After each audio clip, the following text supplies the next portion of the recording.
പ്രിയമുള്ളവരെ നമസ്കാരം. സഞ്ജാദും വിശ്വനാഥും ചേർന്ന് തിരക്കഥ എഴുതി സംജാദ് തന്നെ ഡയറക്റ്റ് ചെയ്ത മൈക്ക്, കൽബ് എന്നീ സിനിമകളിൽ നായകനായി അഭിനയിച്ച രഞ്ജിത്ത് സജീവ് പോലീസ് ഓഫീസറായിട്ടെത്തുന്ന പുതിയ ഇൻവെസ്റ്റിഗേഷൻ ത്രില്ലർ സിനിമയാണ് ഗോളം. ഒരു ഇൻ്റർനാഷണൽ കമ്പനിയുടെ MD-യെ ഓഫീസിൻ്റെ വാഷ്റൂമിൽ മരിച്ച നിലയിൽ കണ്ടെത്തുന്നു. മന്ത്രി അടക്കമുള്ള പ്രമുഖരുമായി MD-ക്ക് വളരെ അടുപ്പമുണ്ട്. അതിനാൽ അന്വേഷണത്തിനായി ASP സന്ദീപിനെ നിയോഗിക്കുന്നു. ഐസക് ജോൺ എന്ന MD-യുടെ മരണത്തിൻ്റെ ദുരൂഹതകളഴിക്കുന്ന ASPയുടെ നടപടികളാണ് ഗോളം എന്ന സിനിമ.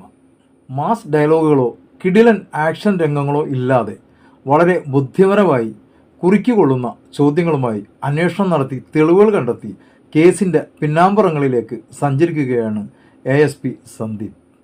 അതാണ് ഗോളത്തിൻ്റെ ത്രില്ലിങ്ങും.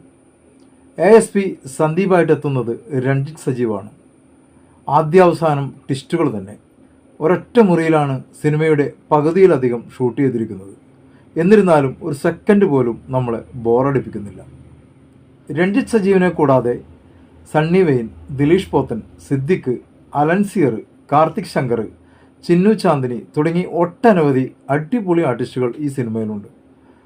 രഞ്ജിത്ത് സജീവിൻ്റെ പോലീസ് ഓഫീസർ പക്ക കാസ്റ്റിംഗ് ആണ്.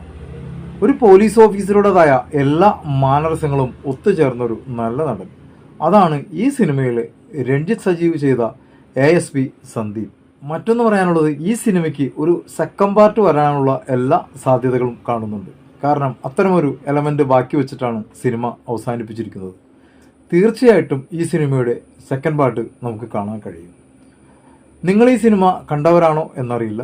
നിങ്ങൾ ഈ സിനിമ കണ്ടവരാണെങ്കിൽ ഈ വീഡിയോക്ക് താഴെ ഈ സിനിമയെക്കുറിച്ചുള്ള നിങ്ങളുടെ അഭിപ്രായങ്ങൾ എഴുതിയിടുക. നിങ്ങൾ ആദ്യമായിട്ടാണ് എൻ്റെ ചാനൽ കാണുന്നതെങ്കിൽ കഴിയുമെങ്കിൽ ഒന്ന് സബ്സ്ക്രൈബ് ചെയ്യുക, ബെല്ലൈക്കൺ ഇനാബിൾ ചെയ്യുക.